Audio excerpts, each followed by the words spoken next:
Beats by Dre didn't start with tech. It started with culture. It started with music, style, and identity. Today, Beats is worth billions, worn by athletes, celebrities, and kids in every city. But back in the early 2000s, nobody saw headphones as anything more than a tool. They were something you threw in your backpack, tangled and cheap, with no personality. That's the world Beats walked into and flipped upside down. Before we dive in, make sure to like, subscribe, and turn on notifications so you never miss these shocking stories. Before Beats, there were headphones like Sennheiser, Bose, and Sony. Great sound, sure, but nothing flashy, nothing bold. Nobody wore them to make a statement. Then along came Dr. Dre and Jimmy Iovine with one simple idea: make headphones cool.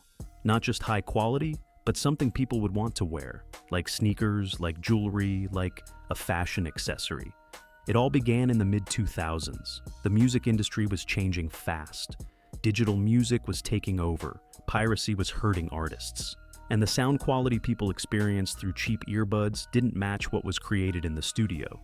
He went to the studio, and as he would say, like he says in the movie, excitement and a fifth of alcohol is gonna cause some trouble. They need to update the Forbes list. Shit just changed.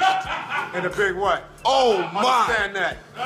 Oh my! The first billionaire in hip hop, right here from the West Coast. Believe it. Oh! You're talking about how Dre and Tyrese were on Facebook. Dre and Jimmy saw that gap. They saw a problem, and also a massive opportunity.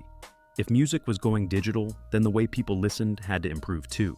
So they decided to build headphones that delivered the full sound, especially the bass. Beats weren't designed to sound like every other pair on the market. They were tuned to bring out the beats of hip-hop, the energy of pop, and the deep tones of rap. Dre once said, "People aren't hearing all the music," and that became their mission: make sure people could feel the music again. Now, these two weren't engineers. They didn't come from tech. But they came from music, and that's what made Beats different. They teamed up with Monster Cable to actually develop the first version. The headphones launched in 2008, priced at $350. That seemed expensive at the time, but these weren't just headphones. They were a statement, and they looked different too. Bright colors, bold branding. The big B on the ear cups was instantly recognizable. And when people saw someone wearing Beats, they noticed. You weren't just listening to music, you were saying something. I said, Dre, we need to do something. Because he was going on about that 50 Cent was selling millions of sneakers. So I said, Dre, man, this is not us. Nobody cares what sneakers you wear. Screw sneakers. Let's do speakers. Let's get into sound, right? It's really how this company was built. From 15 to 30, 25% knew the difference between a $100 speaker and a $1,000 speaker. They are just not even tuned into sound. And most of it is for two reasons. One of them is the laptop, and the other is the earbud. That Apple earbud that 8 million people get every quarter, that we all watch and salivate over. They're making all that money, but the earbud that they stay with takes the emotion out of music. Another level. Billionaire Boys Club for real, homie. Huh? Yeah, Fix your face. Fix your face. Know that. Oh, shit. The Forbes list just changed. Hey, it came out like 2 weeks ago. They need to update the Forbes list. Shit just changed. In a big what? Oh my! Understand that. Oh my! The first billionaire in hip hop, right here from the West Coast. Believe it. But here's what really made Beats take off: celebrity culture. Dre and Jimmy had massive connections. Soon, athletes, rappers, and movie stars were wearing them everywhere. One big moment was during the 2008 Beijing Olympics. LeBron James walked into Jimmy's office and casually asked for a pair to take with him. Then he asked for 12 more, for his teammates. Just like that, Beats were on the ears of the US Olympic basketball team. The world was watching, and suddenly everyone wanted a pair. That one moment sparked something bigger. Beats became the new must-have accessory. Kids wanted them. Rappers mentioned them in songs. They showed up in music videos and award shows. Even if you didn't care about sound, you wanted Beats to be seen with them. They weren't just selling headphones. They were selling hype. Beats treated their products like sneakers. They dropped new colorways, limited editions, team collaborations. Each release felt special. That's what made people buy again and again. It wasn't about whether the sound was better than Bose. It was about belonging. In 2011, Beats sold half the company to HTC for over $300 million. HTC wanted to include Beats technology in their smartphones. That helped expand the brand even more. But just 2 years later, Dre and Jimmy bought back the shares. They weren't ready to give up control. They had bigger plans. Next came streaming. In 2014, Beats launched their own music app, Beats Music. It focused on curated playlists and better sound, and it caught Apple's attention. Later that year, Apple bought Beats for $3 billion. It became Apple's biggest acquisition ever.